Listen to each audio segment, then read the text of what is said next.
Sa lahat po ng gustong may mga POC na gustong kumonek sa analog nila, or may analog na gusto mag POC pero gusto nila mag-connect, guys, ito po ang solusyon.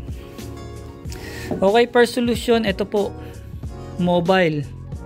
Ibig sabihin, handheld, portable. Kung gusto nyo po ng naka-repeater kayo at gusto nyo i-connect yung POC nyo na Hytera sa analog or digital nyo, ito po. Ang model niya is ito po, PDC680. Ayan, oh. Guys, diba? Ganda. Hindi natin nabuksan kasi wala siyang battery. And also, ito po pang mas heavy duty. Ito, guys, yung BN100 natin. Ito po yung gateway. Ibig sabihin, ito po yung nagko-connect. Pagka nag-interlink po kayo ng POC to kung gusto nyo pong fix, ito po.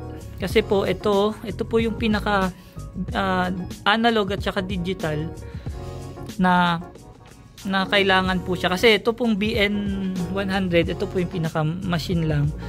Ito yung pinaka equipment.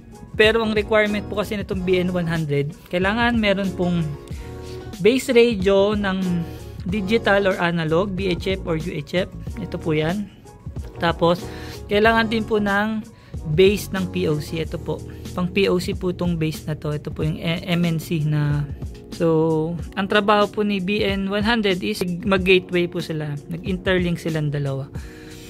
So, pag bibili po kayo, set po ito. BN100, tapos yung Hytera po na base. Digital analog tsaka POC na base. So ayan po, yun lang po. So maraming salamat po.